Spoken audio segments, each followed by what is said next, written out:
हमने शमशान साधना के बारे में बात की, आज्ञा वेताल के बारे में बात की। अभी आपने थोड़ी देर पहले बहुत बार एक वर्ड बोला आपने, मसानी मेलेडी। हाँ।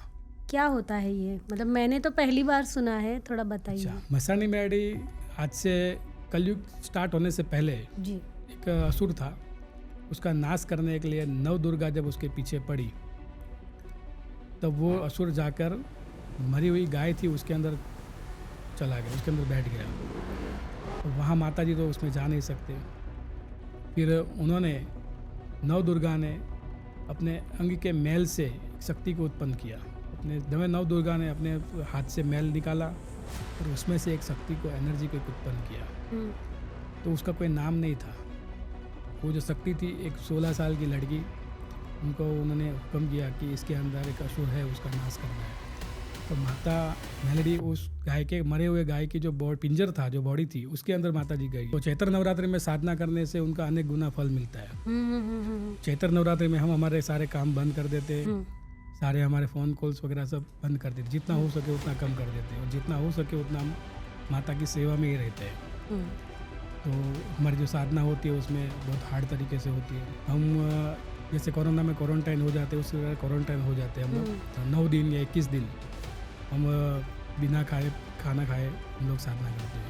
खाली लिक्विड रहता है। लिक्विड भी इसलिए लिया जाता है कि हमारी जो जुबान है वो ठीक तरीके से काम कर सके। माता जी के जो मंत्र के जो चाप होते हैं, जो मंत्र होते हैं बड़े बड़े, तो उसका उच्चारण सही से कर सके, इसलिए लिक्विड लेना ज़रूरी होता है। और अगर वीकनेस भी आ जाए तो थोड़ा सा दूध वगैरह ले सकते हैं। बाकी नो फ्रूट्स, नो कुछ भी खाना है, एक टाइम भी खाना नहीं खा सकते, एक टाइम भी खाना नहीं खा सकते। इस प्रकार से साधना होती है, तब जाके ये सब शक्ति अपने को वश में होती है और हमारे कार्य करती है, अपने के ऊपर प्रसन्न होती है। अभी जो भी कॉमन लोग हैं, क्या हर कोई साधना कर सकता है या ऐसे कुछ स्पेसिफिक चीज़ें होती है या कुछ इंसान? उसमें क्या होता है, जो अगर कॉमन मैन है तो कॉमन मैन की डिमांड क्या होती है कि भाई हमारे घर के अंदर सुख शांति हो जी। हम जो कार्य करते हैं उसमें हमें देवी देवताओं का सपोर्ट मिले, मतलब बैकअप मिले, और हम हमेशा तंदुरुस्त रहे और हैप्पी फैमिली हम लोग रह सकें। तो उसके लिए वो लोग सात्विक साधना कर सकते हैं। चुड़ैल को अगर बुलाना है तो उसके मंत्र होते हैं, उसके उस संख्या में, उस समय पे, उस जगह पे जाके आप जाप करोगे तो वो एनर्जी आएगी जी, वो आएगी। फिर उसको हैंडल कैसे करना है वो भी तो हमें पता होना चाहिए। अगर आप कर्ण पिशाचिनी के जाप करते हो तो कर्ण पिशाचिनी आएगी, उसका जो आह्वान होगा तो उसको देखकर ही आप डर जाओगे। राइट। वो अपना ऐसा भयंकर स्वरूप बताएगी आपको कि आप उसको देखकर ही डर जाओगे जी। तो इसके लिए सब तरीके से पहले प्रिपेयर होना पड़ता है, आपको मेंटली स्ट्रांग होना पड़ता है। फिर ये सब साधनाएं करोगे तो कोई नुकसान नहीं पहुंचाएंगे। तो आपका जो सवाल था, तो आपने जो स्टोरी बताई, तो उसमें साधकों को अगर बैकअप उसका मजबूत है, उसके ऊपर कोई बड़ी शक्ति का हाथ है तो वो कर सकता है। कर्ण पिशाचिनी उसका कुछ नहीं कर पाएगी, लेकिन उनकी अनुमति, उनके द्वारा अगर वो सन्मुख होती है तो जब वचन में लेते हो तो उसमें भी अपनी बड़ी शक्ति का हाथ होना चाहिए बीच में, तब जाके वो आपसे आपके कंट्रोल में होगी। आप जैसा करोगे, बोलोगे, वैसा वो कार्य करेगी। बाकी उसके लिए कर्ण पिशाचिनी को लेकर तो बहुत सारी अफवाहें हैं।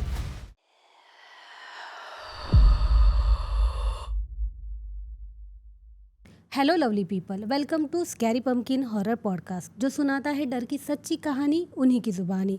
तो दोस्तों, आज की डर की कहानी में आज हमारे साथ है हमारे गेस्ट श्री कालीचरण महाराज जी। नमस्ते। जय महाकाली। जय महाकाली। महाराज जी, पहले आप बताइए कि आप एक तांत्रिक है, राइट? और आप इस साधना में कैसे आए?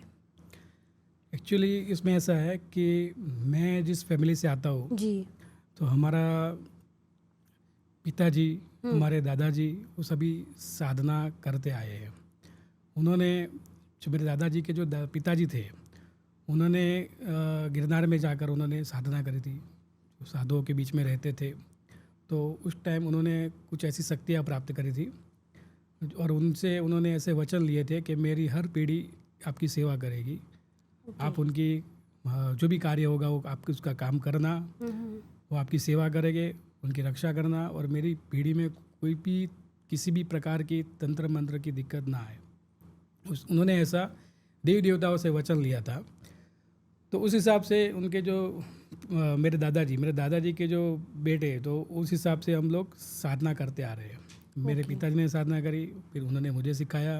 अभी मेरा 8 साल का लड़का है, नेक्स्ट ईयर से उनकी भी गुरु दीक्षा होगी और उनको भी मैं साधना कराऊंगा। तो पीढ़ी दर पीढ़ी हमारी साधना होती आ रही है। जी जी। मैं 14 साल का था, 13-14 साल का था, तब से मैं ये साधना क्षेत्र में हूँ। ओके।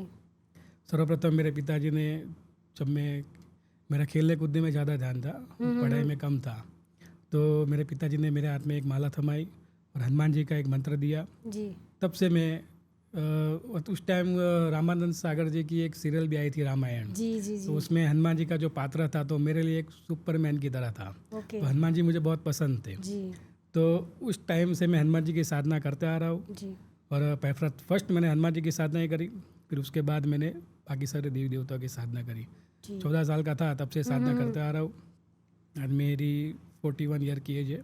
जी। तो इतने सालों का मेरा साधना का एक्सपीरियंस है और साधना में करता आ रहा हूँ। हाल में भी करता हूँ और आगे भी जितनी माता जी की इच्छा होगी तो करता रहूँगा। करते रहेंगे। जी।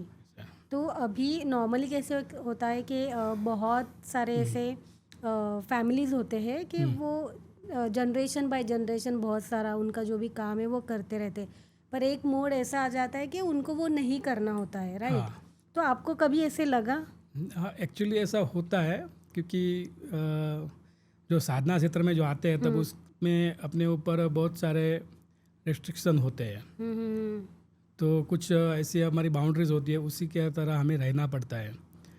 तो बाकी मेरे फ्रेंड्स लोग जो थे तो वो सब अभी हाल के समय में रहते हैं उस हिसाब से, तो मैं उस टाइप नहीं रह सकता। आपको बहुत सारे मेरे, limitations आ जाते हमारे हैं। जो कुछ नियम। मौत हो गए तो उसको मारना पड़ता है, हमारी इच्छाएं मारनी पड़ती है। और साधना में पूरा ध्यान, प्रॉपर ध्यान उसमें देना पड़ता है। तो सब नीति नियम में रहकर, बाउंड्री में रहकर रहना पड़ता है। तो इस हिसाब से कभी ऐसा होता है। लेकिन क्या है, अगर मैं ऐसा ना भी रहूँ तो जो हमारी जो एनर्जीज है, जो हमारी देवी देवता है, वो मेरा पीछा नहीं छोड़ेगी। तो मुझे साधना बाद में भी करनी है। अगर मैं दुखी होकर करूँ, इससे अच्छा मैं पहले से ही उसमें मैं साधना करूँ तो मेरे लिए ज़्यादा बेनिफिट होगा। ओके। तो ये आपके लिए एक सुपर पावर जैसा है? हाँ, हमारे पूर्वजों की दी हुई एक गॉड गिफ्ट ही है। राइट। क्योंकि और हमें कभी कभी ऐसा भी होता है कि चलो अभी ये मानव जीवन मिला है, तो कहते हैं ना कि 84 लाख योनि में से पसार होकर मानव जीवन मिलता है। तो ठीक है, मौज मस्ती तो ठीक है, लेकिन ज़्यादातर इतना मेरा प्रयत्न रहता है कि जब तक जितना हो सके उतनी माता की सेवा कर सकूँ, देवी देवता का सेवा कर सकूँ, और अपने जो भी जितना भी होता है उतना मैं करता हूँ। ओके। साधना जो होती है मेरी बहुत ही हार्ड होती है। हठ योग की हमारी साधना होती है। हठ योग की। ओके। ऐसा नहीं कि सुबह शाम जाप किए और हो गए, ऐसा नहीं। हम लोग 21 दिन तक फास्टिंग रखते हैं कंटिन्यू।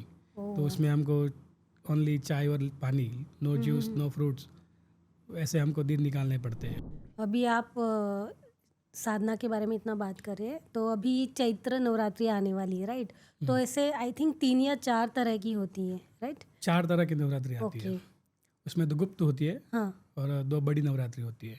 ओके। उसमें भी जो दिवाली से पहले जो आती है जो नवरात्रि, उसमें ज़्यादातर तो हमारे यहाँ गुजरात में तो रास गरबा वगैरह सब चलता है जी। तो उसमें उससे भी उत्तम जो साधना होती है चैत्र मास में होती है। अच्छा। चैत्र मास में माता महाकाली धरती पे, जो दुर्गा जो है माता धरती पे आती है, उनका रथ चलता है आकाश में।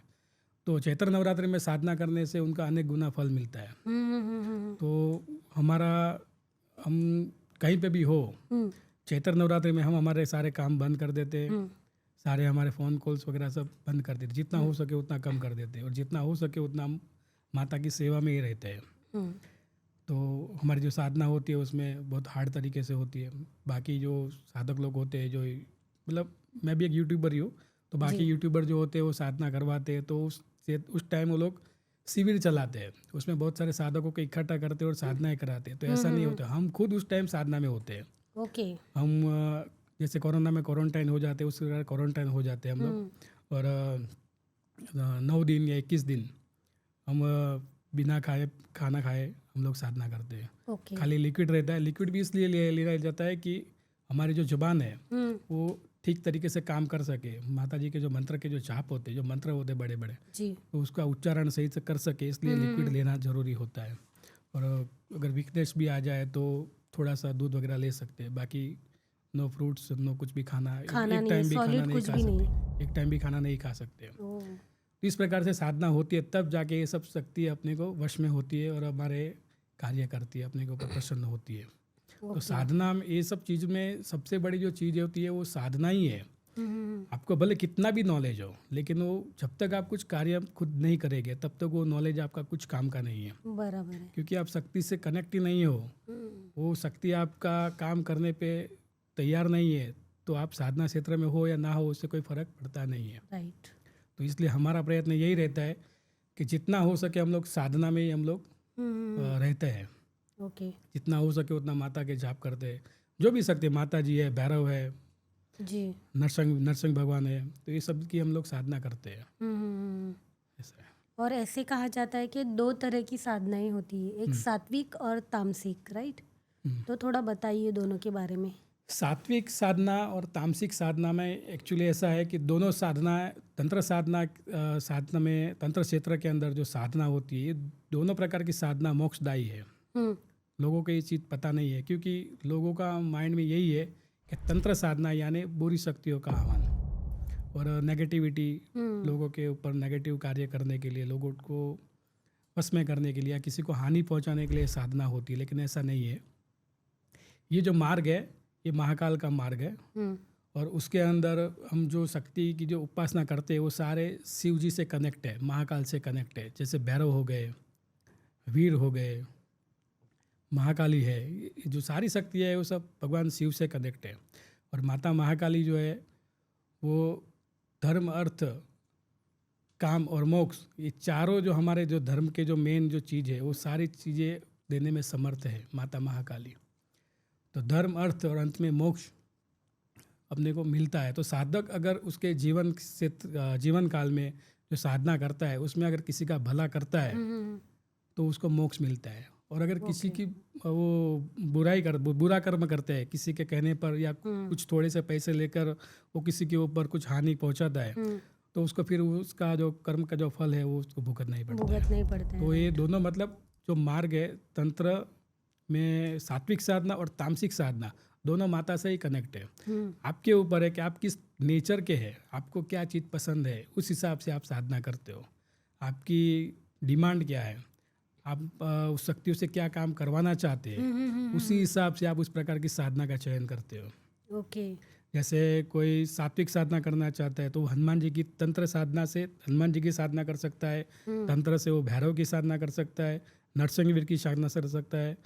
तो ये सब सात्विक तरीके से भी कर सकता है। महाकाली की भी सात्विक तरीके से साधना कर सकता है, क्योंकि उसको बस उस शक्ति से लोगों का अच्छा करना है या खुद का भला करना है, अपने परिवार का भला करना होता है, तो वो उस हिसाब से साधना करते हैं।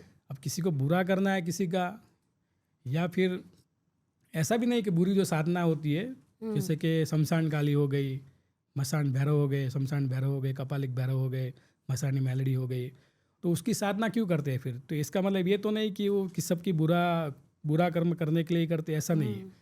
कभी कभार क्या होते हैं, जैसे कि हम लोग गद्दी चलाते हैं, लोग हमारे पास आते हैं, तो लोगों के ऊपर क्या बुरी एनर्जी होती है जी, तो उसको काटने के लिए हमारे पास भी नेगेटिव शक्ति होनी चाहिए। बराबर है। तो उसके लिए हम लोग वो नेगेटिव एनर्जी की साधना करते हैं और उसकी शक्ति प्राप्त करते हैं। जैसे कि किसी के अंदर कोई कच्चा कलवा है या मसानी मेलडी छोड़ी हुई है, किसी को मूठ क्रिया करिए, मारण क्रिया करिए, तो उसको काटेंगे कैसे? तो उसको बुरी शक्ति से, जैसे अब उस टाइम हम महाकाली के मंत्र की साधना जो करिए हमने, अगर करिए बंधन मंत्र की जो साधना करिए, तो उससे वो शक्ति को काट सकते हैं, मतलब उसको दूर कर सकते हैं। तो उसके लिए हमको भी नेगेटिव साधना करनी पड़ती है। ओके। तो ये है सात्विक साधना और तामसिक साधना, दो ये फर्क है। ओके। अभी जो भी कॉमन लोग हैं, क्या हर कोई साधना कर सकता है या ऐसे कुछ स्पेसिफिक चीज़ें होती है या कुछ इंसान होते उसमें हैं? क्या होता है, जो अगर कॉमन मैन है तो कॉमन मैन की डिमांड क्या होती है कि भाई हमारे घर के अंदर सुख शांति हो, जी, हम जो कार्य करते हैं उसमें हमें देवी देवताओं का सपोर्ट मिले, मतलब बैकअप मिले, और हम हमेशा तंदुरुस्त रहे और हैप्पी फैमिली हम लोग रह सके। तो उसके लिए वो लोग सात्विक साधना कर सकते हैं। किसी भी गुरु जी के पास जाके, उनके कोई गुरु हो, क्योंकि ये जो मार्ग है वो गुरु मार्ग है। गुरु दीक्षा लेने कर ही आप साधना कर सकते हैं। शास्त्रों में भी कहा हुआ है कि अगर आप ओम नमः शिवाय का भी जाप करते हो, ओम नमः शिवाय शिव पंचाक्षरी मंत्र है, लोगों के लिए वो कॉमन मंत्र है, लेकिन कॉमन मंत्र नहीं है। वो शिव जी का बहुत ही पावरफुल, बहुत ही जपने लायक, और उससे अंत में मोक्ष मिलता है जी। वो भी धर्म अर्थ काम और मोक्ष, तो अर्थ भी देता है, काम भी देता है, और अंत में मोक्ष भी होता है। तो ये बहुत ही महामंत्र है। तो उसका भी जाप करने के लिए अपने को गुरु दीक्षा लेनी जरूरी होती है। तो गुरु दीक्षा लेकर, गुरु जी से अनुमति लेकर उनको बता कर कि भाई मुझे ये काम के लिए मुझे ये साधना कुछ करनी है, तो आपके जो गुरु होते हैं वो आपको उस प्रकार से मंत्र देते हैं, उसका आप जाप कर सकते हो। तो कॉमन मैन भी जाप कर सकते हैं घर में लक्ष्मी प्राप्ति के लिए। अगर आपके लाइफ में बहुत सारी तकलीफें हैं, कुछ लोग क्या होते हैं कि उसकी लाइफ में बहुत सारी तकलीफ होती है, स्ट्रेस में आकर वो लोग कर लेते हैं, कर्जा हो जाता है, कर लेते हैं। उस टाइम ये सब शक्तियाँ अपना मनोबल बढ़ाते हैं और हमें सपोर्ट करते हैं और हमें उस चीज़ में से निकालते हैं। तो इस टाइम ये सब चीज़ों की ज़रूरत होती है। ऐसे कोई सिंपल मंत्र है जो आप अभी कॉमन लोगों को बता सकते हैं, जो वो जाप करके उन्हें थोड़ा बेहतर फील हो सके, थोड़ा अपने आप को स्ट्रांग बना सके? देखो, अभी सामान्य जो इंसान है, तो अगर वो जाप करना चाहता है तो अभी नवरात्रि आ रही है, तो उसमें वो नवाण मंत्र की साधना कर सकते हैं। ओके। गुरु दीक्षा लेकर या किसी भी गुरु से अनुमति लेकर, या कोई गुरु ना मिले तो कोई माता का कोई मंदिर है, वहाँ कोई पुजारी होता है, तो उनसे पास जाकर उनकी अनुमति लेकर वो मंत्र का चयन करके मंत्र ले सकते हैं उनसे, और उनका जाप कर सकते हैं। नवाण मंत्र जैसे कि ओम एम ह्रीम क्लीम चामुंडाय विच्चे, उस मंत्र का जाप कर सकते हैं।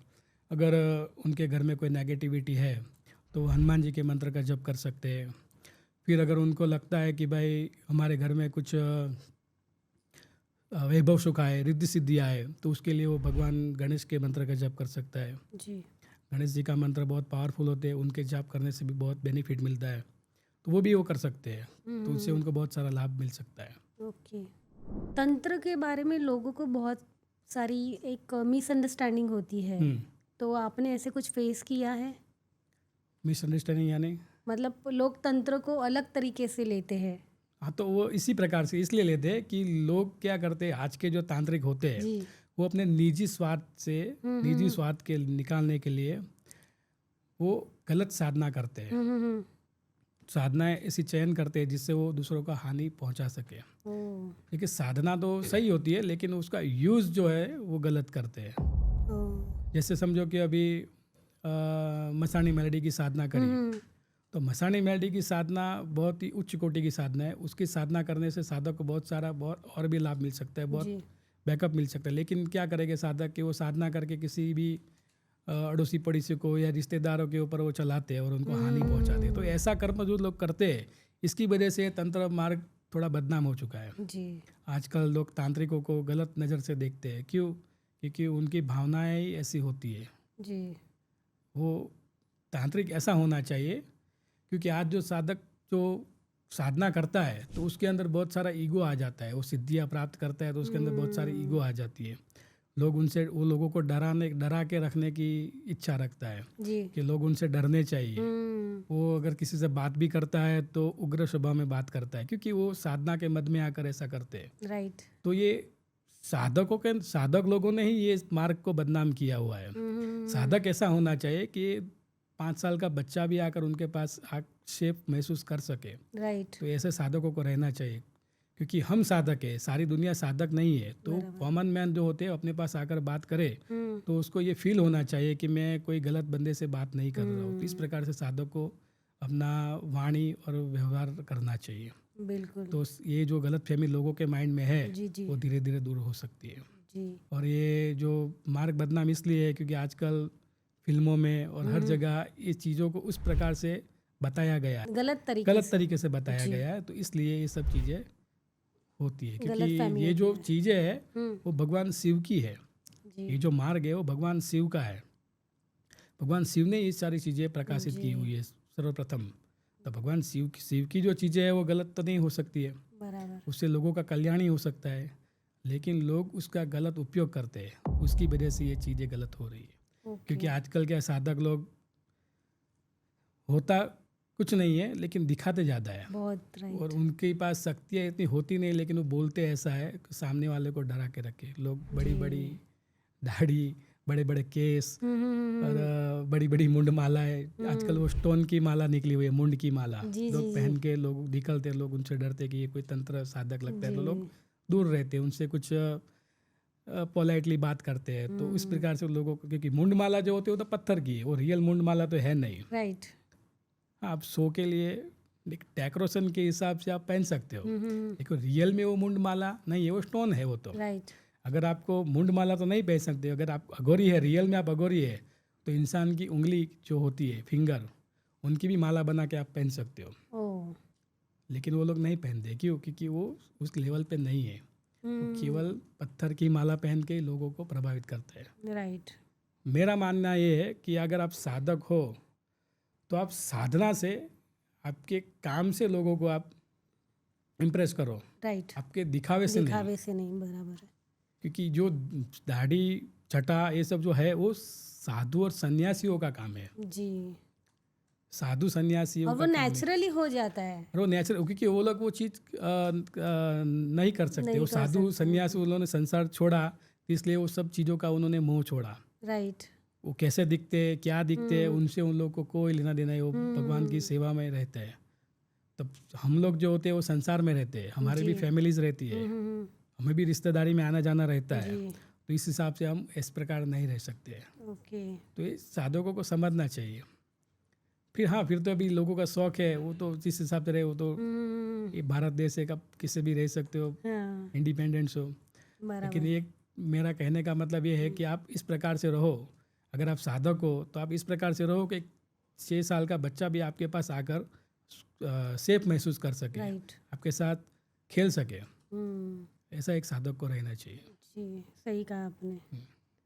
अभी मतलब मैंने ना बहुत सारे पॉडकास्ट किए और बहुत लोगों से मिलती रहती हूँ, तो नॉर्मली मैंने सुना है कि जो भी साधक होते हैं, तो जब भी वो साधना की शुरुआत करते हैं तो किसी ना किसी एंटिटी को वो हासिल कर लेते या उस पे प्रभु, हाँ, वश में कर लेते, तो वो उनको प्रोटेक्शन के लिए कर लेते हैं। राइट। तो मतलब ये सच है? सच है, क्योंकि वो साधना मार्ग में उतरते हैं। साधना मार्ग में उतरते इसके लिए कि कोई एंटिटी, कोई एनर्जी उनके बस में हो और वो काम कर सके लोगों के। जी।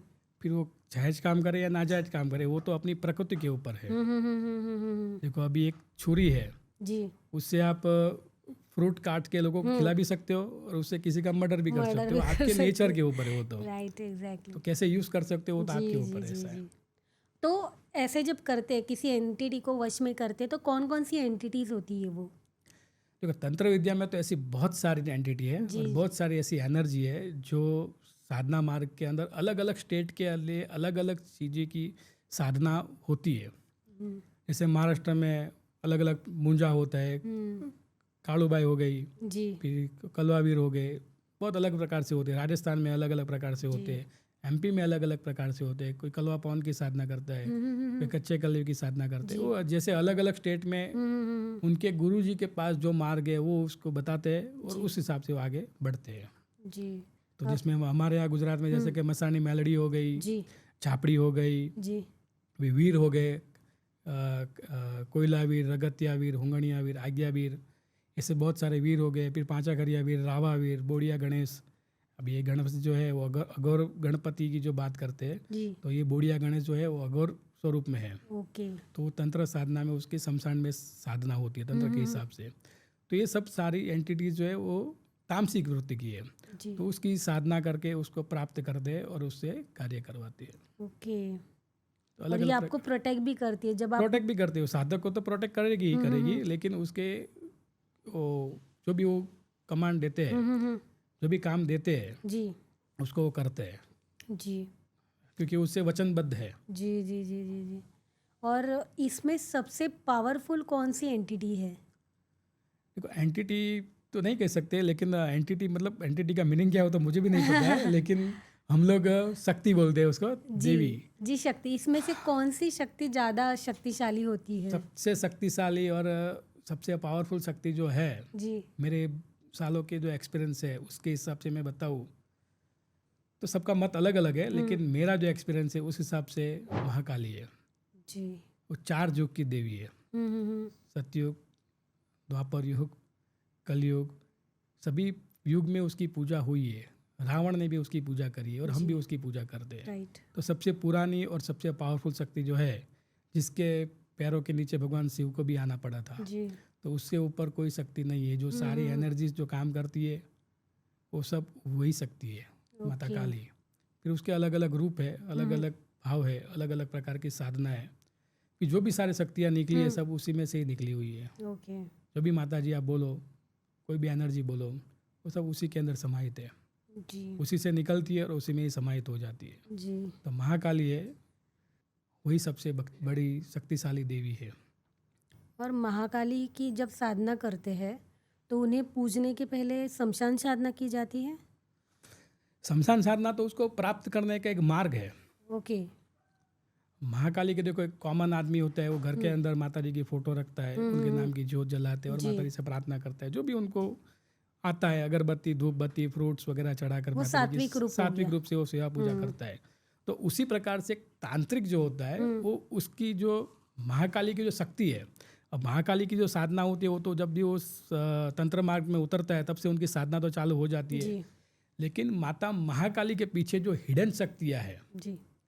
माता काली है उसके पीछे जो हिडन शक्ति है, जैसे डाकिनी, साकिनी, प्रेत, पिशाच, इस सभी को जो प्राप्त करने के लिए, उनसे काम कराने के लिए वो उस मार्ग को चुनता है, जिसमें शमशान साधना हो गई, सब साधना हो गई है, सब साधना, तो उससे गुजर के वो सारी शक्तियों को प्राप्त करता प्राप्त है। कर लेते हैं। ओके। ये ज़्यादातर लोगों को नहीं पता है। जी। अगर महाकाली की है तो जब से साधना मार्ग में उतरते हैं तब से महाकाली की सेवा तो करते ही है, जब से कि मैं बहुत सालों से सेवा करता आ रहा हूँ। लेकिन अगर महाकाली के पीछे जो डाकिनी है, शाकिनी है, प्रेत है, पिशाच है, उसकी जो माता जी की जो सेविका है, उसको प्राप्त करने के लिए ये सारी ये मार्ग से गुजरना पड़ता है। ये सब साधना, शमशान साधना, ये तो शक्ति को प्राप्त करने का एक मार्ग है।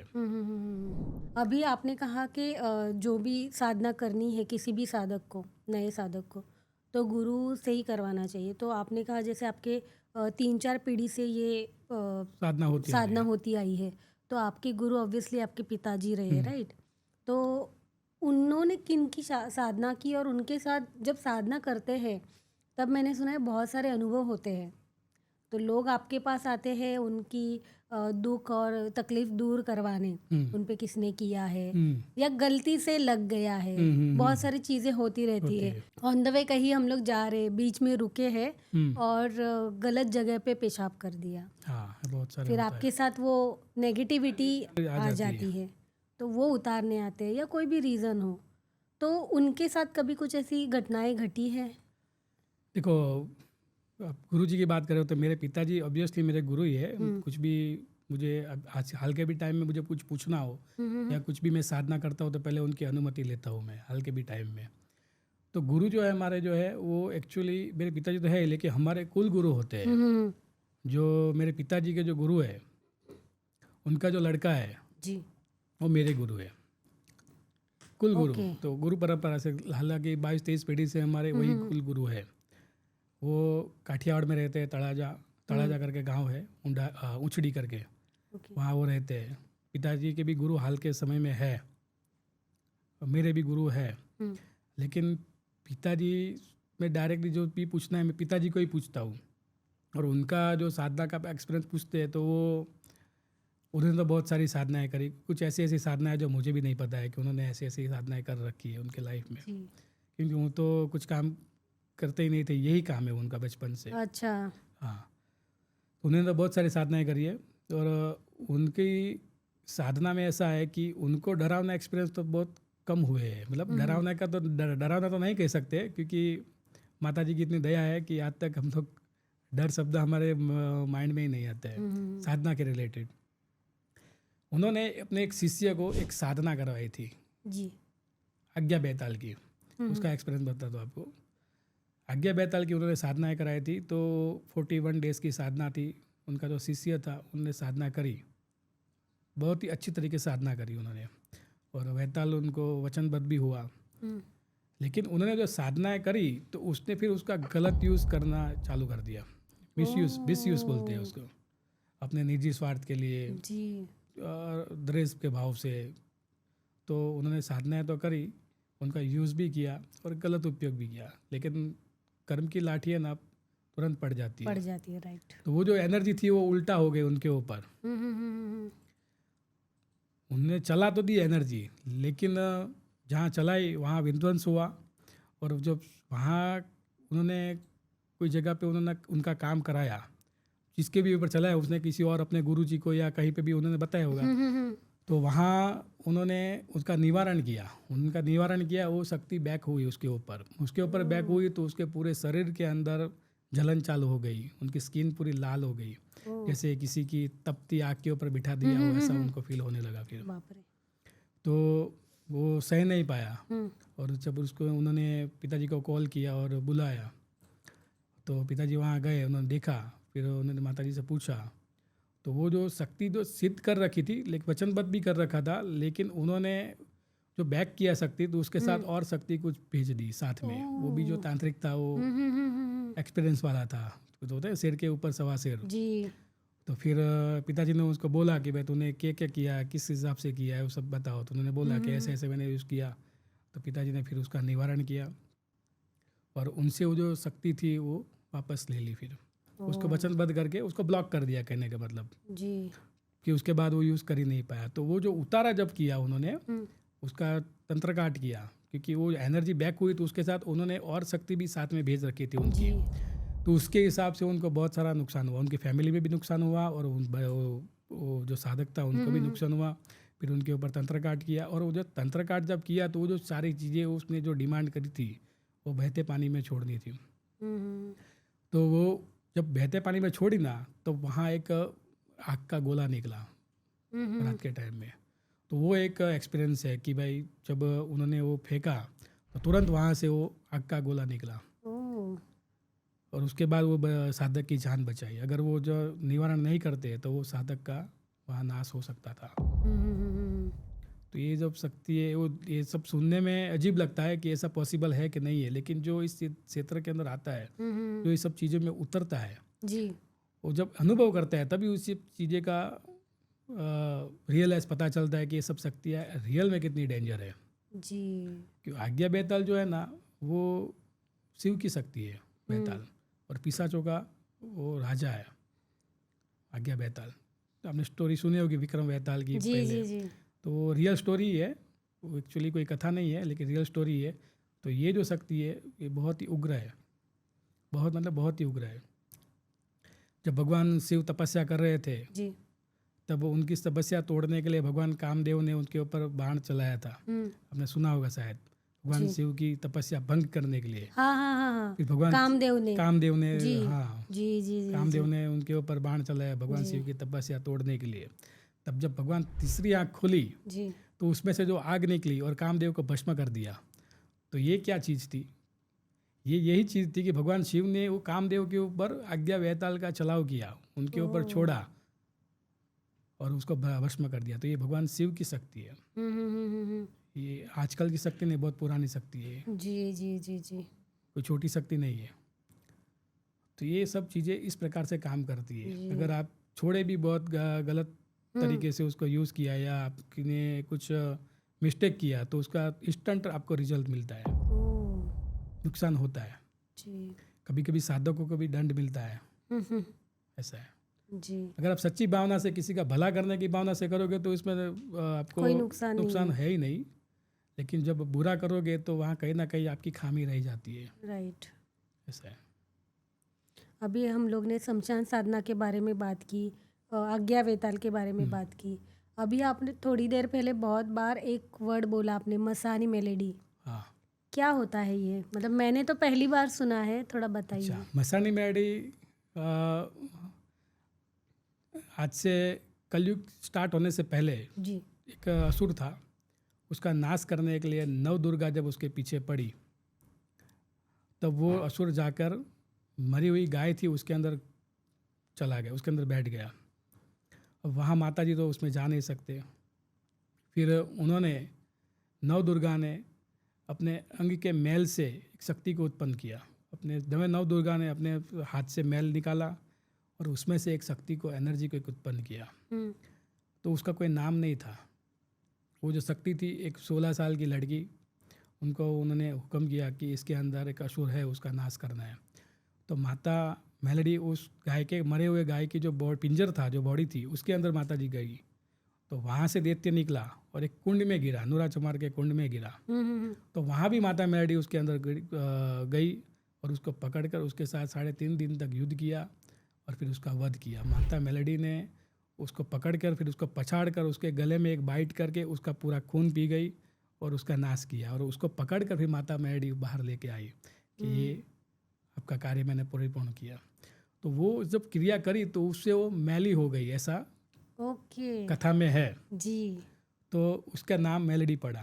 लेकिन आज के यूट्यूब के ऊपर ऐसी स्टोरी है कि मैं लड़ी, यानी मैं लड़ी, यानी मैंने झगड़ा फाइट किया, इसलिए मेलडी। तो ऐसा नहीं है।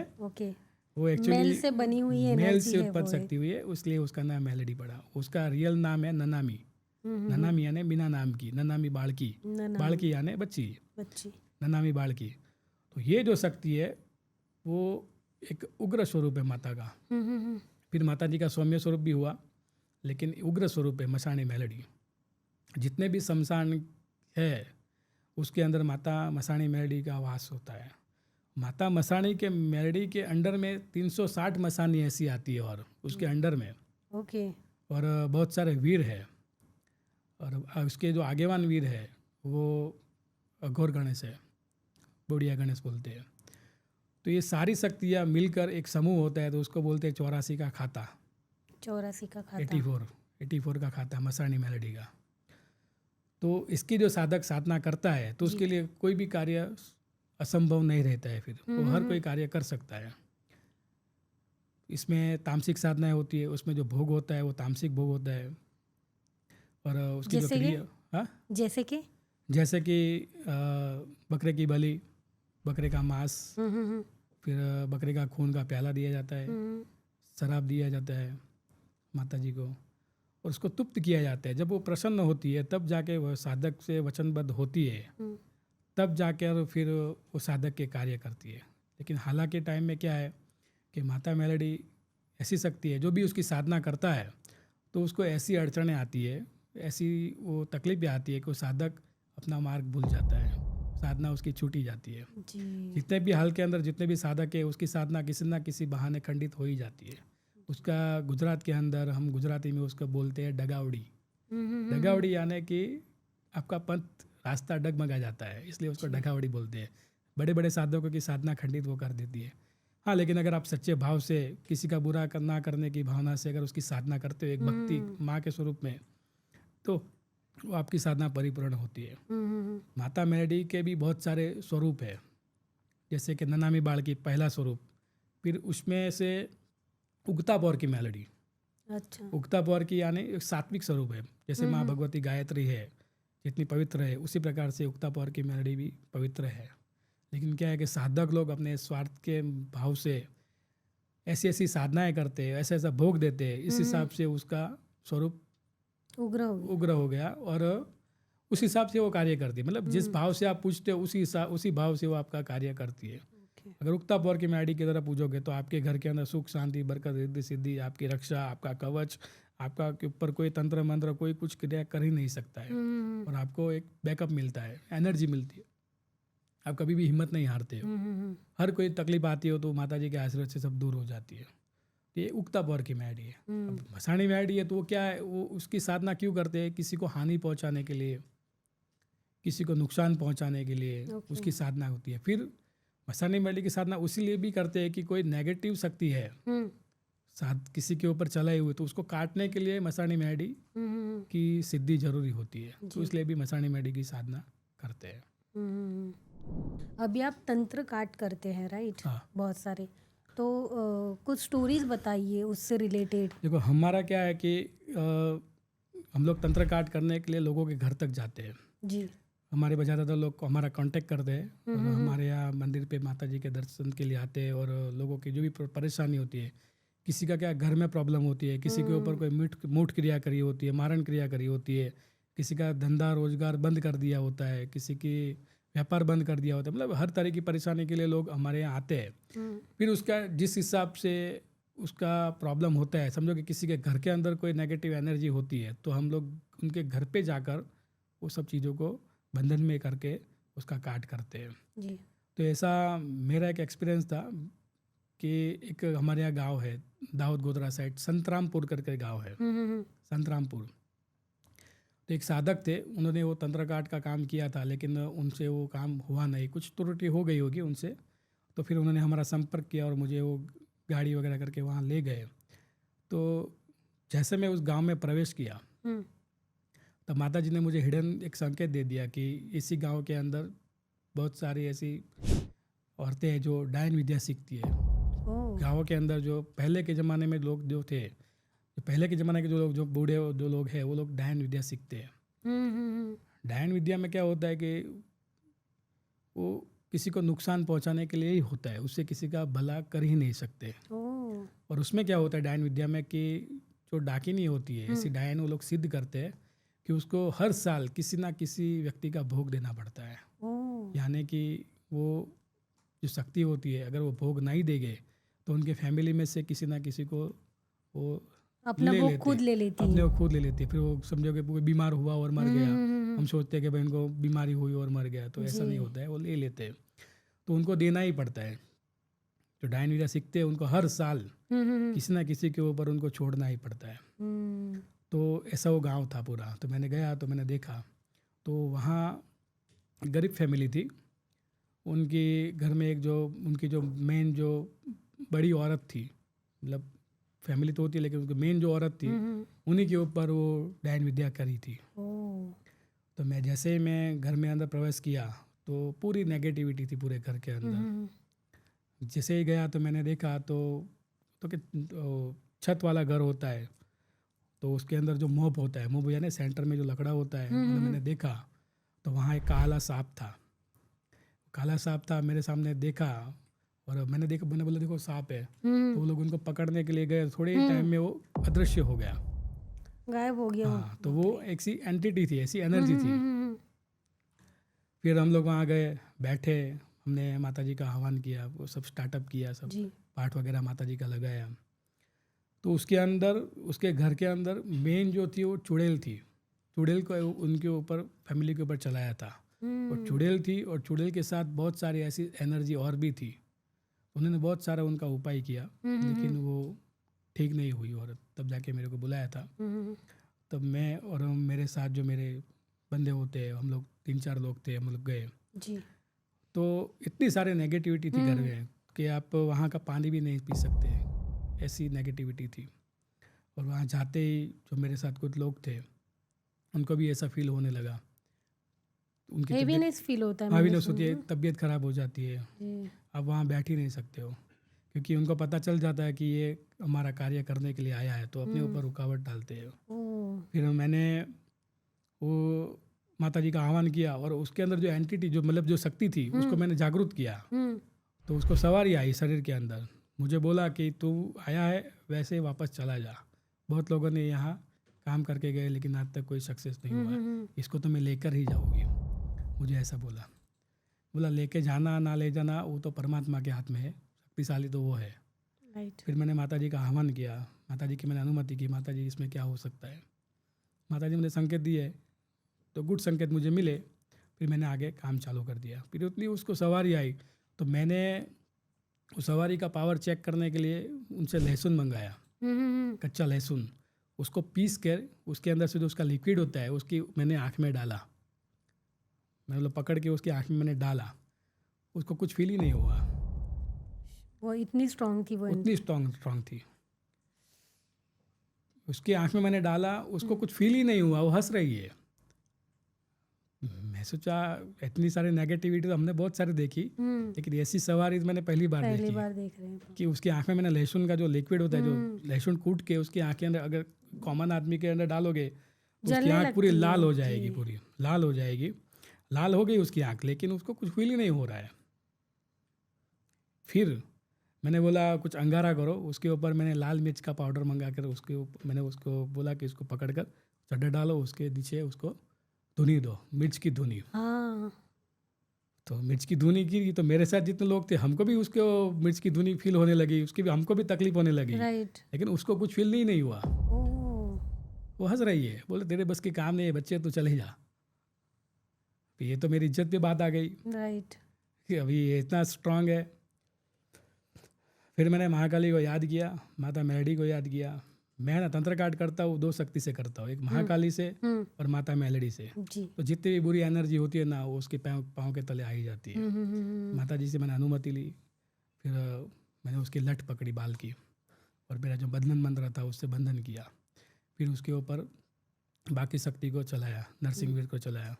फिर उसको तकलीफ होने लगी, फिर उसके अंग में उसको पीड़ा होने लगी। फिर वो बोलते बच्चा मुझे छोड़ दे, मुझे छोड़ दे, ऐसा मत कर, मैं वचनबद्ध से आई हूँ, मैंने वचन दिया है उसको इसलिए मैं आई हूँ। मतलब तुझे वचन दिया बात सही है, लेकिन ये तो निर्दोष है, इसके पास ऐसी कोई शक्ति थोड़ी है। राइट। आप उनका कुछ भी जो भी झगड़ा होगा या कुछ भी फैमिली मैटर होगा वो आपस में समझ लेगी। तुमको यहाँ आने की ज़रूरत क्या है? बोलो वो तो मैंने वचनबद्ध हूँ इसलिए मैं आई। तो कोई बात नहीं, मैं बोला मैं तुमको वचन से मुक्त करता हूँ और बंधन तुम्हारा करता हूँ। और बंधन करके मैंने महाकाली के बंधन मंत्र से उसको बंधन करके उसको पूरा उठाया और उसको जो उतारा किया मैंने, एक मटके के अंदर सब सारी सामग्री उसकी जो करके बंधन करके उसका पूरा जो लठ था गांठ मार के जो करी थी मैंने, बालों में गांठ मार के उसको बंधन किया। तो वो लठ मैंने लिया, जब लट लिया और वो मटके में डाला, फिर उसको उतारा किया। और जब मैं छोड़ने गया तो वो सांप मुझे दिखा था, वही मुझे सामने सांप दिखा। ओह। तो मेरे साथ जितने लोग थे वो भी डर गए। मैं बोला वो एक खाली एक काल्पनिक भ्रम है, वो रियल सांप नहीं है, वो काटेगा नहीं, आप डरो मत। जैसे हम लोग आगे बढ़े वो सांप फिर से गायब हो गया। फिर मैंने वो जाकर शमशान में जाकर जो क्रिया करनी थी वो क्रिया की और जो भी जो उतारा था वो रख दिया। फिर घर आके उसको जो औरत थी उसको ठंडा पानी पिलाया, अभिमंत्रित करके उसको पानी दिया, उसको पिलाया। उसके बाद उसको रिलैक्स हुआ।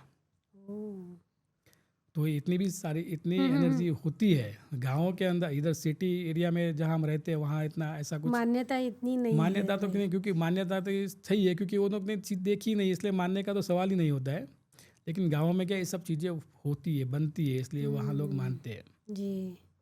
ऐसा जरूरी नहीं, ऐसा नहीं कि जो सिटी में रहते हैं वो लोग ने देखा नहीं मानते नहीं तो गलत है। वो भी अपने हिसाब से सही है जी। क्योंकि जो चीज़ हमने फील ही नहीं करी, जो देखी नहीं, उसमें मानना क्यों? बराबर है। बराबर ना। तो मैं तो वो भी सही है क्योंकि ऐसा अगर आप रहोगे तो आपको कोई अंधविश्वास में कोई डाल नहीं सकता, आपका यूज़ नहीं कर सकता है। जब तक आपके साथ अनुभव ना हो तब तक आप मानो ही नहीं। मेरा भी खुद ही ये कह, क्योंकि मैं भी पहले नहीं मानता था। जैसे मैं उतरा, जब मैंने खुद अनुभव किया तब मैं माना। पहले तो मैं भी नहीं मानता था कि ये सब चीज़ क्या दादी करते रहते हैं। फिर मैंने जब ये फील्ड में उतरा, जब आगे मैंने बढ़ा साधना में, जब मैंने खुद फील किया तब जाके मैंने बिलीव किया। जी। तो ये गाँवों में ऐसी सारी शक्तियाँ होती है, ऐसी एनर्जीज होती है जिससे दूसरों का नुकसान होता है। तो मैं तो साधकों को यही बोलता हूँ कि आप जितना हो सके आपका फ्यूचर का सोचकर साधना करो कि इन फ्यूचर आपको परेशानी ना हो, आपकी फैमिली को परेशानी ना हो। और ऐसा भी है क्या कि जैसे हमने कहानी बनाई थी कर्ण पिशाचिनी की, तो उसमें ऐसा है कि वो कर्ण पिशाचिनी को हासिल तो कर लेता है, वो भी गरीब होता है, ठीक है। तो उसको कोई बता देता है कि भाई ऐसे ऐसी साधनाएं होती है तो तू ये साधना कर कुछ 21 दिन की, और फिर वो कर्ण पिशाचिनी को हासिल कर लेता है। तो वो कर्ण पिशाचिनी काफ़ी उसको मदद करती है, काफ़ी वो ग्रो करता है, काफ़ी पैसा वैसा आ जाता है। पर ऐसा है क्या कि वो लाइफ टाइम उनके साथ ही रहती है और उनको फिर बाद में फिर पीड़ा होने लगती है, तकलीफ होने लगती है? नहीं, ऐसा नहीं है, क्योंकि हाँ वो सच है, आप भी कहने का मतलब जो है बोल रहे हो सही है। पर वो कब ऐसा होता है कि ये कर्ण पिशाचिनों को खाली उनको प्राप्त करना होता है, उनका मतलब उसे शक्तियाँ से काम करा के उनको आगे बढ़ना होता है। लेकिन ये जो सारी साधनाएं सब है ये सब तांत्रिकों के लिए है, एक आम इंसान के लिए नहीं है, कॉमन इंसान के लिए नहीं है। आजकल क्या है, कुछ थोड़ा बहुत भक्तिभाव करते हैं, सेवा पूजा करते हैं और डायरेक्ट ऐसी सारी शक्तियों को प्राप्त करने के चक्कर में लगे रहते हैं, तो वहाँ वो तकलीफ में आ जाते हैं। क्योंकि ये जो सारी शक्तियाँ है वो तांत्रिकों की, अघोरियों की शक्ति है, वही लोग उनको हैंडल कर सकते हैं। कैसे कि जो साधना क्षेत्र में उतरते हैं तो सबसे पहले उनको बड़ी शक्तियों की साधना कराई जाती है, जैसे माँ भगवती महाकाली की है, भैरव की है। जी। ऐसी उच्च कोटि की साधना अगर आपने करी है और उनका आपको सहयोग है, माता का सहयोग है, माता जी का आशीर्वाद आपके साथ है, उनका बैकअप आपके साथ है, उसके बाद अगर आप कर्ण पिशाचिनी की साधना करो जी। तो वो शक्ति आपके पीछे जो खड़ी है उनके दबाव में वो रहती है। राइट। कर्ण पिशाचिनी जो है उनको जब हम साधना करते उनके हैं ऊपर भी कोई रहता है कंट्रोल करने के लिए। वो हमारी शक्ति रहती है, जैसे महाकाली है, भैरव है। तो जब उनकी साधना करते हैं हम, कर्ण पिशाचिनी की साधना, तो पहले माता जी की अनुमति लेती है कि माता जी मैं ये साधना करना चाहता हूँ, तो तुम आगे रहो और वो जो भी शक्ति का मैं आह्वान करता हूँ उसको तुम बंधन में लो। तो जब उसका आह्वान होता है, वो कर्ण पिशाचिनी की साधना करते हैं, तो माता जी की अनुमति होती है उसके अंदर, हमको उसकी रजा होती है, उनका बैकअप होता है। उसके बाद जब उसको सिद्ध करते हैं, जब उसको वचनबद्ध किया जाता है कि भाई जब मैं तुमको बुलाऊं तब तुमको आना होगा, मैं जो कार्य बोलूं वो तुमको करना होगा। हालांकि कर्ण पिशाचिनी कोई कार्य करती नहीं है आपका, वो केवल आपको संदेश देती रहती है। जी। हाँ, कि क्या होगा, सामने वाला के मन में क्या चल रहा है। वो कोई कार्य करने के लिए शक्ति नहीं है। तो कर्ण पिशाचिनी की जो साधना साधक करता है, सबसे पहले उसको कोई बड़ी शक्ति को हासिल करना पड़ता है। उनकी अनुमति लेकर फिर वो साधना करता है, तो कर्ण पिशाचिनी उसको परेशान नहीं करेगी। वो हमेशा ऊपरी शक्ति के दबाव में रहेगी। तो ये साधक को ये मार्ग जो है इसलिए कहते हैं कि गुरु मार्ग है। गुरु की अनुमति लेकर करनी चाहिए। गुरु आपको समझाता है सब सारी चीज़ें और उस प्रकार से आपको साधना देता है। आजकल तो क्या है, यूट्यूब की दुनिया में तो कैसा चलता है, मेरे को भी कॉल आता है कि मेरे को डायरेक्ट चुड़ैल की साधना करनी है, पिशाचिनी की साधना करनी है, यक्षिणी की साधना करनी है, ऐसे डायरेक्ट कॉल आते हैं। तो मैं पहले पूछता हूँ कि तुम्हारे गुरु का क्या नाम है, तो बोलते हैं गुरु जी तो है नहीं, हमारे कोई गुरु नहीं है। तो बोले तुमको साधना क्यों करनी है फिर ये सब चीज़ों? तो क्या क्या बताते हैं क्यों करनी होती है उनको? यही सब, पैसा कमाना है। अपनी काल्पनिक दुनिया में वो लोग सोच जीते हैं कि ऐसी कोई शक्ति आ जाएगी और मुझे कोई बड़ा धन हासिल करा देगी या कुछ मैं कुछ बड़ा काम कर लूँगा। तो ऐसा सब नहीं होता है, रियलिटी में ऐसा होता नहीं है। वैसा होता तो सारे तांत्रिक अमीर होते। संभव ही नहीं है ना, सब सारी चीज़ें संभव ही पॉसिबल ही नहीं है ऐसा, क्योंकि इसके लिए साधक को पहले योग्यता प्राप्त करनी पड़ती है। उस हिसाब से उसको रहना पड़ता है, उस हिसाब से उसको तपस्या करनी पड़ती है। देखो एक चीज़ मैं आपके पॉडकास्ट के माध्यम से मैं आपको बताता हूँ कि जो भी शक्तियाँ हैं वो किसके अधीन है। जो भी शक्तियाँ, महाकाली बोलो, भैरव बोलो, कोई भी शक्ति हम बोलो, भगवान शंकर, भगवान शिव या कोई भी है, आप उससे काम कैसे करवा सकते हो? आप ज़्यादा से ज़्यादा क्या करोगे? उसकी सेवा करोगे, पूजा करोगे, फूल हार चढ़ाओगे, मिठाई चढ़ाओगे, प्रसाद दोगे। तो ऐसे में तो वो प्रसन्न होने वाले हैं नहीं। आप कितना भी लाकर उनको चढ़ा दो तो ऐसे तो प्रसन्न होने वाले हैं नहीं। पहले लोगों को यही नहीं पता है कि शक्ति है तो शक्ति को प्राप्त कैसे किया जाता है, वो किसके अधीन है। अब मैंने बहुत सारे लोगों का ऐसा पॉडकास्ट देखा है। एक्चुअली हालांकि मेरे पास तो इतना टाइम है ही नहीं, मैं मेरी चैनल के ऊपर भी मैं ध्यान नहीं देता हूँ, मेरे पास टाइम ही नहीं, लोगों के काम ही इतने हैं मेरे पास। तो लोगों को यही नहीं, साधकों को यही नहीं पता है। मेरे पास आते हैं साधक, मैं बोलता हूँ भाई माता जी किसके अधीन है, आपके पास माता जी क्यों आएगी, आपने ऐसा क्या काम किया? तो मैं माता जी को मानता हूँ, तो पूरी दुनिया मानती है। बोले मैं पूजा पाठ करता हूँ तो पूरी दुनिया पूजा पाठ करती है। हम लोग जो भी होता है, जो भी भगवान में थोड़ा बहुत भी बिलीव करता है, तो सुबह क्या करते हैं, नहा धोकर पवित्र होकर अपने मंदिर में कुल देवी देवता या किसी भी भगवान को जो भी उनको नॉलेज है उसको मानता है, दिया बत्ती करता है, 2 मिनट हाथ जोड़ता है या कुछ पाठ वगैरह करता है, कोई हनुमान चालीसा बोलता है, कुछ ना कुछ पाठ, चंडी पाठ वगैरह करते ही है। इससे शक्ति थोड़ी प्राप्त होती है, उससे अपने को एक आत्मबल मिलता है जी। जो हमारा धर्म हमें कहता है कि सब चीज़ें करने से अपने को आत्मबल मिलता है। लेकिन सिद्धियाँ थोड़ी प्राप्त होती है, देव देवता आके आपके काम थोड़ी करने लगते हैं। तो पूछता हो तो वो बोलते हैं हमको उसके ऊपर श्रद्धा है, श्रद्धा विश्वास से वो हमारे काम करते आते हैं। वो तो श्रद्धा विश्वास तो जरूरी ही है। श्रद्धा विश्वास हमारे माँ बाप के ऊपर भी अपने होती है कि भाई वो पिताजी है, माता जी है, तो उसको हम उस भाव से देखते हैं। तो किसी के पास ये आंसर ही नहीं है। देवी देवता शब्द के अधीन है।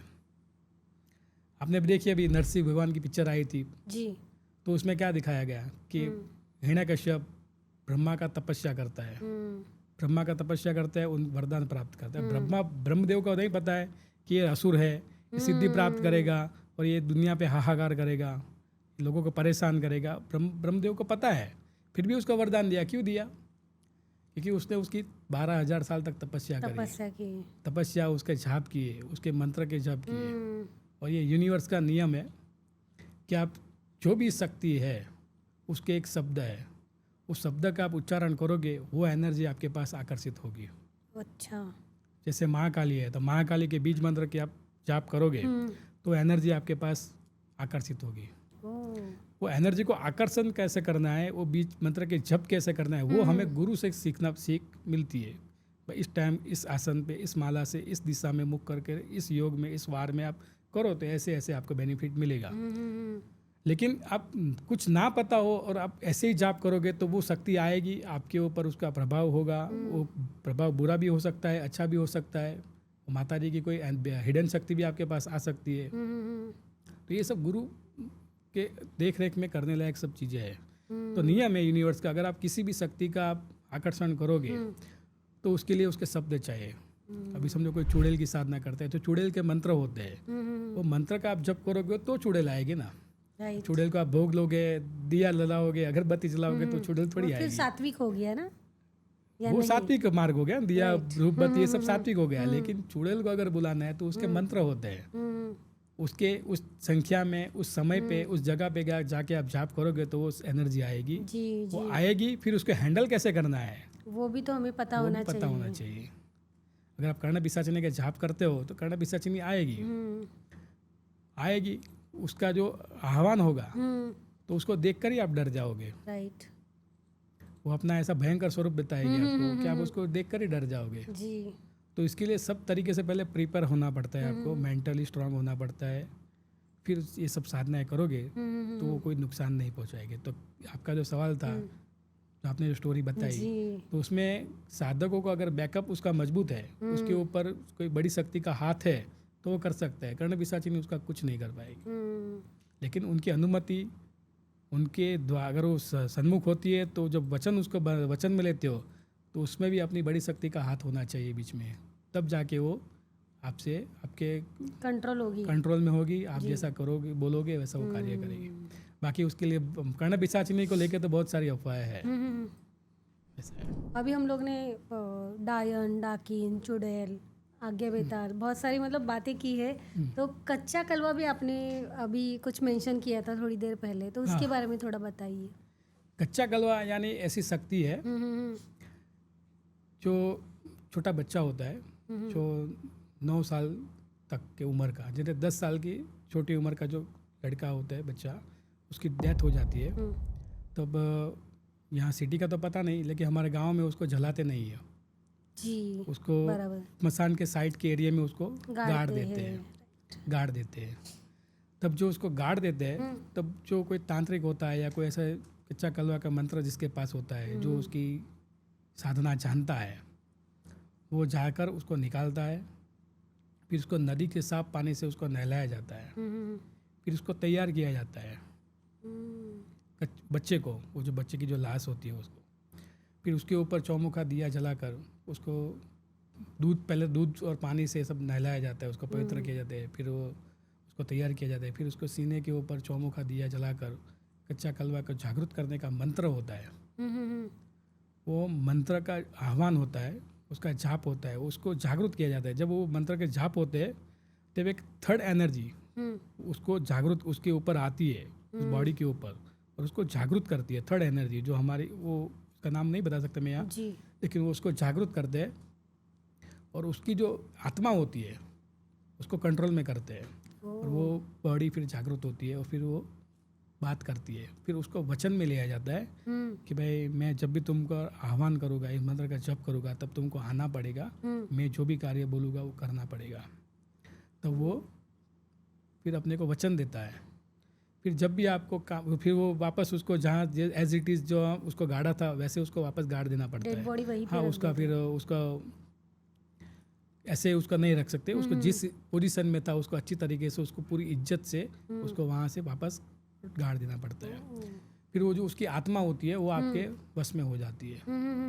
फिर जब भी उस आपको काम पड़ता है तब उसका मंत्र का जप करोगे, उसका आह्वान करोगे, तब वो एनर्जी आती है और आपका कार्य करती है।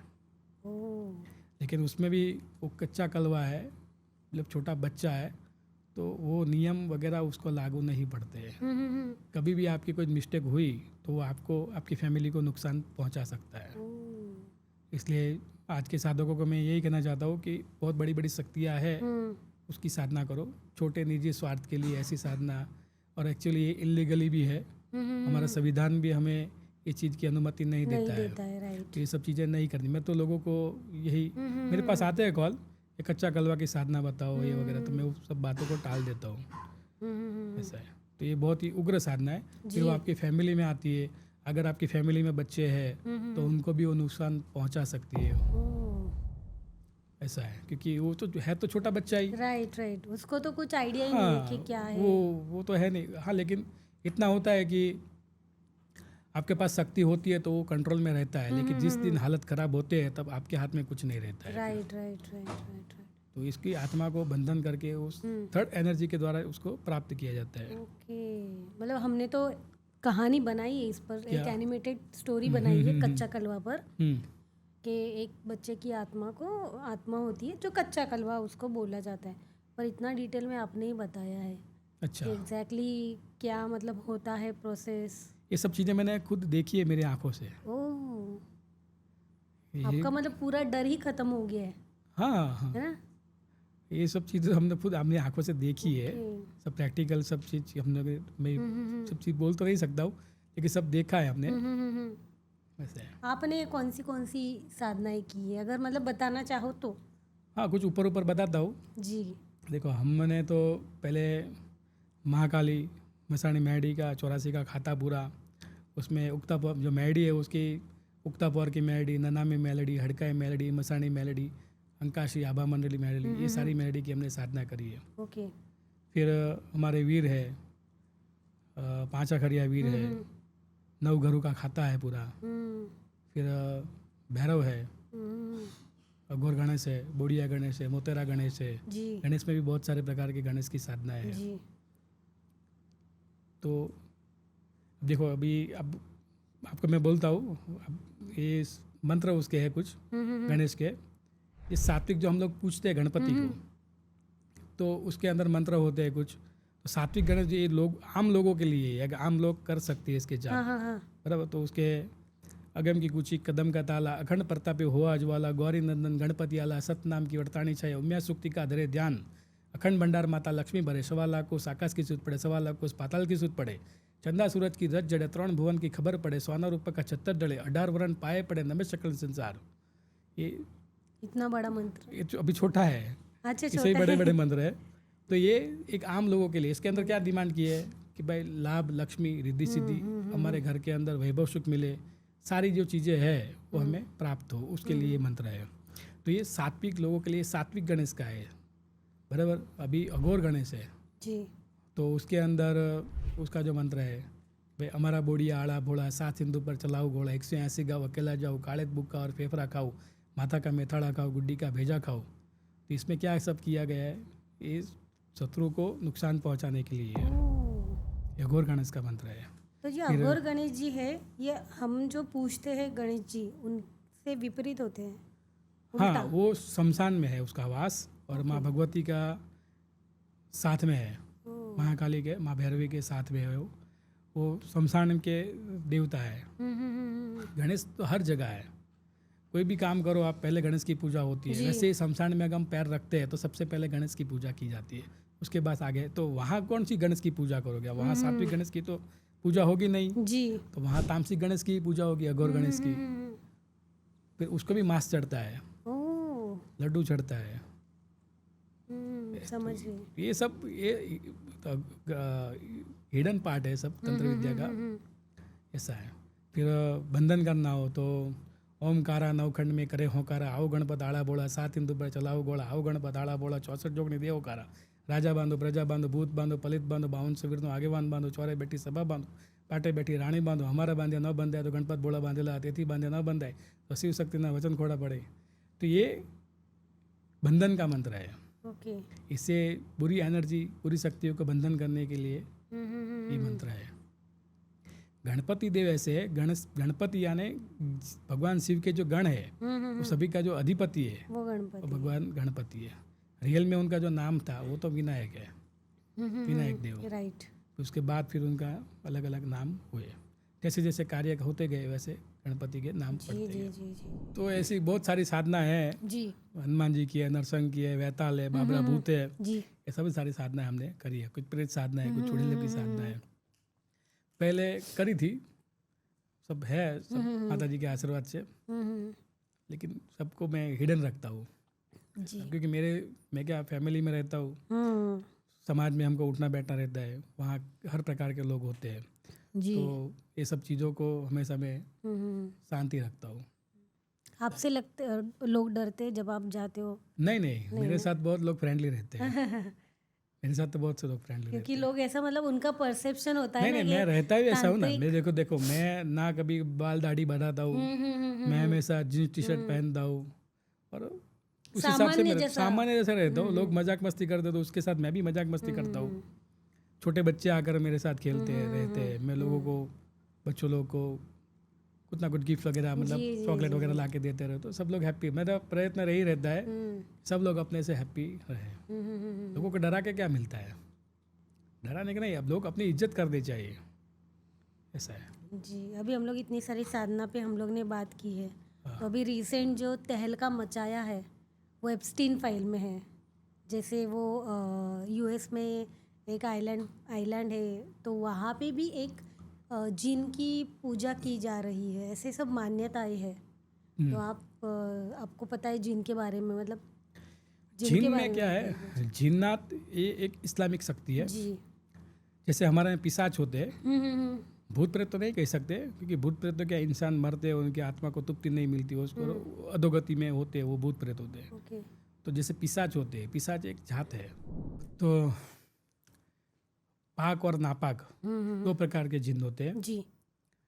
नापाक जिन जो होते हैं, वो उसकी साधना जो करते हैं वो तामसिक वृत्ति की होती है। वो ज़्यादातर बलि वगैरह वैसा सब। ना, उसमें बलि वगैरह नहीं होता है, अच्छा। उसमें सब अलग ही प्रकार की सब चीज़ें होती है। हम्म। पाक जिन जो होता है वो पवित्र होता है, ओह। पवित्र होता है, उसको सिद्ध किया जाता है, उसकी साधनाएं करी जाती है, उसकी 41 दिन का उसका अमल होता है। जैसे हमारे वैसे बोलते हैं अनुष्ठान होता है, जी। वैसे उसमें अमल होता है, यानी 41 दिन का उसमें अमल होता है। हम्म। खास करके वो जैसे रमज़ान का महीना भी चल रहा है, तो उसमें उसकी साधना होती है। फिर ताजिया आता है, तो ताजिया में भी उसकी साधना होती है। अच्छा। तो ऐसे कुछ महीने होते हैं, तो उसमें उसकी साधना होती है कुछ ऐसी। और पवित्र रहना पड़ता है साधकों को, बहुत ही पवित्र। 41 दिन का उसका अमल होता है, 41 दिन तक उसको एक रूम के अंदर रहना पड़ता है, और लोगों से उसका संपर्क बंद करके उसको सफ़ेद कपड़े में ही रहना पड़ता है। पूरे बॉडी पे इत्र वगैरह, खुशबूदार इत्र वगैरह लगा कर रहना पड़ता है। गुलाब के फूल, ये सब चीज़ उनको चढ़ाए जाते हैं। उनको, जिन्नों को इत्र बहुत प्रिय होते हैं। जी। इत्र खुशबूदार, खुशबू से वो लोग आकर्षित होते हैं।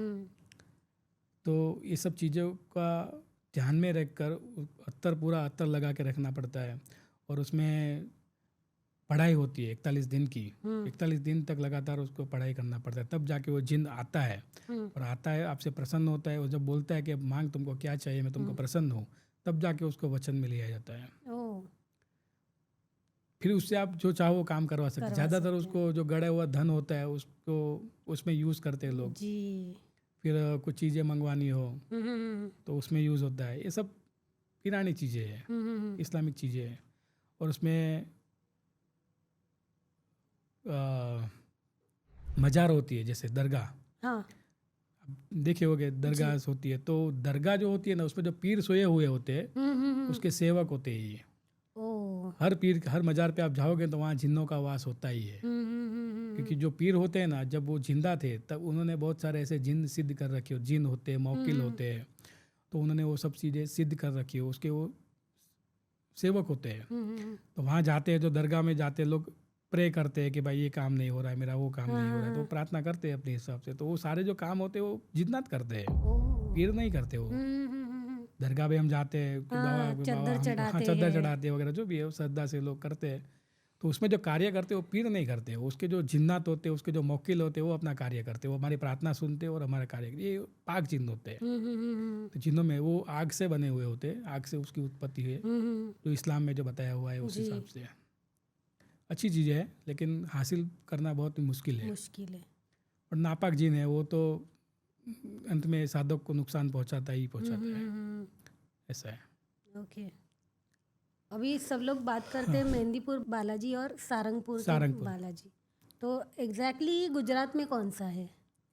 गुजरात में जो है सारंगपुर बालाजी है, अच्छा। गुजरात में है, वो बोटाद जिले में आया हाँ है, हाँ हाँ। गुजरात में है। तो वहाँ पे भी भूत निकालते हैं, जैसे कि मेहंदीपुर बालाजी में लोग अब मतलब जाते जिसको हैं। भी कोई बाहर का कुछ है, कोई जिन्न लगा हुआ है, कोई खबीस लगा हुआ है, भूत प्रेत लगा हुआ है, तो वो वहाँ ले जाते हैं और वहाँ रखते हैं। फिर वहाँ का पानी जो है अभिमंत्रित करके उनको पिलाते हैं, वहाँ रखते हैं थोड़े दिन, और उसका इलाज होता है।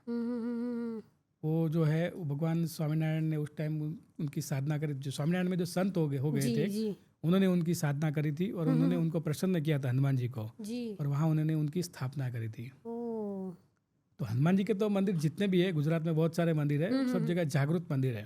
ओ। हनुमान जी जो है कलयुग के जागृत देवता है। जी। ऐसा नहीं कि वहाँ हर जगह हनुमान जी का कोई भी मंदिर में आप जाओगे, वहाँ के कोई भी पुजारी हो गए या सेवक हो गए, अगर आपको कोई ऐसी तकलीफ है, कोई एनर्जी आपको परेशान करती है, तो वहाँ से आप हनुमान जी का सिंदूर ले सकते हो, वहाँ चढ़ाया हुआ तेल ले सकते हो। अगर वो कुछ अपनी मंत्र शक्ति से धागा बना के आपको दे, तो वो सब चीज़ों से बेनिफिट आपको मिलता ही है।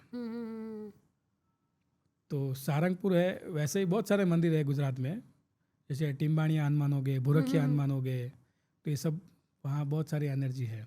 ओके। हनुमान जी का वो है, सत्य है।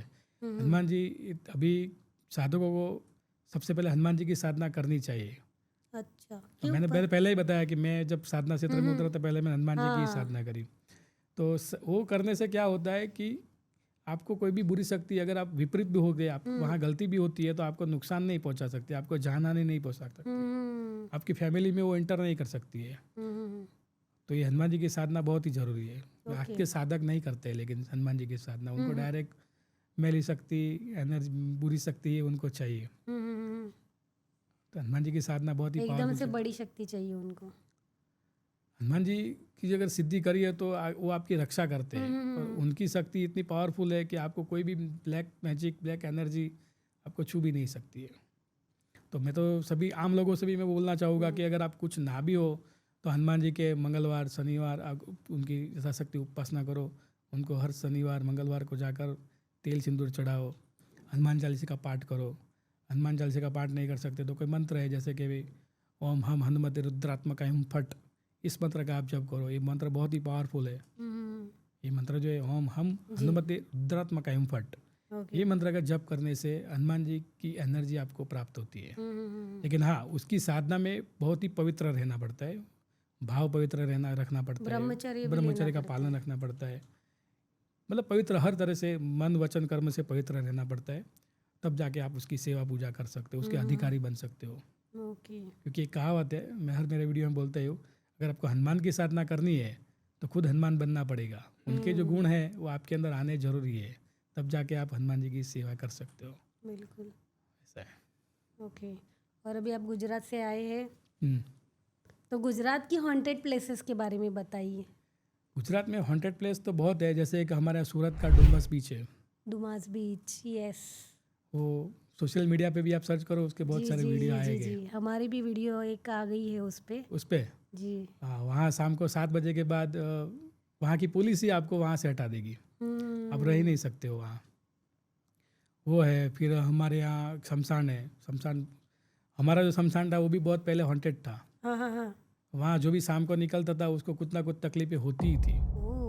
फिर हमारे पिताजी ने वो बंधन किया, क्योंकि हम लोग हर काली चौदस को वहाँ जाते हैं। वहाँ बाबरा बुद्ध का मंदिर है, वहाँ उसको खाता देते हैं। वहाँ शमशान के जितने भी प्रेत है उसको हम खाता भरते हैं।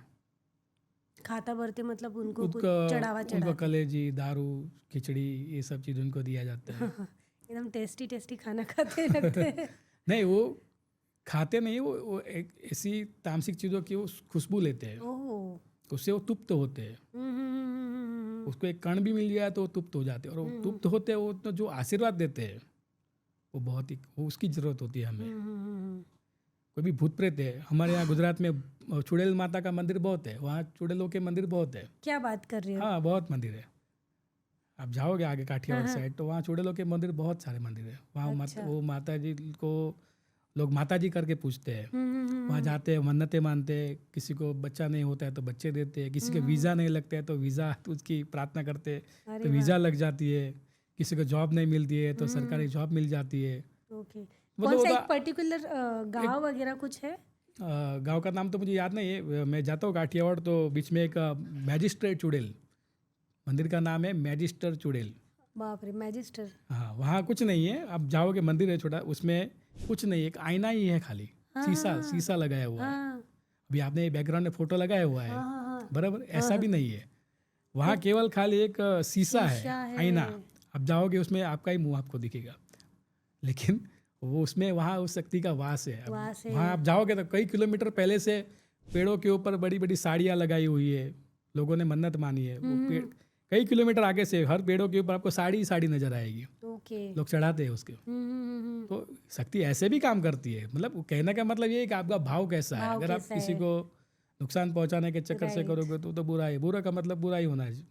तो बुरी शक्तियों से भी अच्छा काम आप ले सकते हो, ऐसा है। मतलब आज तक मैंने तो बहुत सारी स्टोरीज में, जैसे कि पुणे में मुंजा की भी पूजा होती है।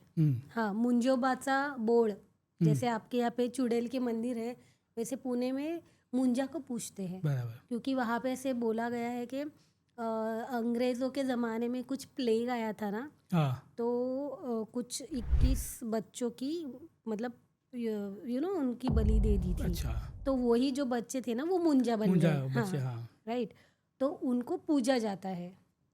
तो ये भी मैंने फर्स्ट टाइम सुना है कि साड़ियाँ देते हैं पेड़ पे लटकी। चुड़ैल को पसंद है, चुड़ैल को साड़ियाँ, बिंदी, चूड़ियाँ, लिपस्टिक, काजल, ये सारी चीज़ें उसको पसंद है। अच्छा, और वो ये सब चीज़ें देते हैं, वो देते हैं और उसको पसंद करते हैं, उसको प्राप्त करते हैं। तो मैं बोला था कि भाई हमें तो प्रेतों का खाली आशीर्वाद ही मिल जाए तो मैं बोले बहुत है। ये तो कुछ नहीं, हमारे पिताजी, हम लोग बोलते हैं ना काली चौदस में हम खाता भरते हैं, जो हम कलेजी, खिचड़ी, शराब ये सब फेंकते हैं। तो मेरे पिताजी को काली चौदस के बहुत सारा एक्सपीरियंस ऐसा हुआ है हर बार, कि वो तो बहुत छोटे थे तब से ये सब चीज़ें करते हैं कि वो फेंकते हैं ना तो वो चीज़ें नीचे ही नहीं आती है, वो आती ही नहीं नीचे, वो बीच में से ही गायब हो जाती है। अच्छा। वो हाथ में ऐसा रखते हैं तो हाथ में से गायब हो जाती है। ऐसी भी हुआ है, ये रियल है, ये फेक नहीं है, हमारा खुद का पर्सनल एक्सपीरियंस है। अच्छा। और काली चौदस के अंदर जो शमशान में जाते हैं, एक पार्ट में हम लोग यज्ञ करते हैं, वहाँ माता जी का स्थापन होता है, और वहाँ से दूसरे साइड पे हम, दूसरे पार्ट है शमशान का, वहाँ जाके ये चीज़ें फेंकते हैं। तो वहाँ किसी को आने की परमिशन नहीं है। जहाँ हम फेंकते हैं, पूजा से एक साइड पे होती है, दूसरे पार्ट लास्ट छेड़े पे वहाँ फेंकते हैं कोने में, वहाँ किसी को आने की परमिशन नहीं है। लेकिन आज से लगभग 7-8 साल पहले एक बंदा था, वो आया था। काली चौदस में देखने के लिए बहुत आती है, पूजा देखने के लिए बहुत लोग आते हैं, लेकिन वहाँ परमिशन नहीं है। तो वो शराब पिया होगा तो उसने बोला कुछ नहीं होगा, मैं भी जाता हूँ देखने के लिए। तो गया, तो वो जब पिताजी फेंक रहे तो वो गया, तो उसके पीछे पीछे वो भी गया, तो उसके एक बहुत बड़ा लंबा एक आदमी दिखा, एक विकराल स्वरूप में, भयंकर रूप में। तो जैसे उसको दिखा ना तो उसके मुख से चीख निकल गई। जैसे चीख निकल गए तो उसने एक चाटा मारा और वो बेभान हो गया। शिट। और जो हमारा जो काम था वो तो हमने कर लिया, लेकिन फिर वो बंदा 1 हफ्ते तक या 10 दिन तक शायद बीमारी रहा था। फिर उसको माता जी का प्रार्थना करके उसको पानी वगैरह सब पिलाया, उसका इलाज हुआ, वो ठीक तो हो गया। लेकिन उसको लगा कि ये सब चीज़ नहीं है, लेकिन उसको ये एक्सपीरियंस उसको भी हो गया कि ये सब चीज़ें होती है। ये सब चीज़ों से मजाक करना, मजाक करना नुकसान हो सकता है जी। है ये ऑलरेडी है। देखो आप शिव में मानते हो, अगर आप शिव में मानते हो तो ये सब सारी चीज़ें उसी से कनेक्ट है जी। जैसे बुरी शक्ति है, अच्छी शक्ति है, बुरी शक्ति है, जैसे खुशबू है तो बदबू भी है, राइट। ऐसे भगवान है तो भूत प्रेत शैतान भी है जी। और सब इसी की सब उत्पत्ति है। भगवान शिव की उत्पत्ति है, ये सब और कुछ नहीं है जी। Thank you so much Kalicharan Maharaj ji, आप आए गुजरात से और हमारी ऑडियंस को इतनी सारी नॉलेज की बातें बताई, साथ में बहुत सारी साधनाएं और बहुत सारी कहानियाँ भी सुनाई। सो आई होप लोगों को ये एपिसोड पसंद आया हो, तो लाइक करें, शेयर करें और सब्सक्राइब करें। Thank you. जय माता दी, जय जय माता दी। महाकाली।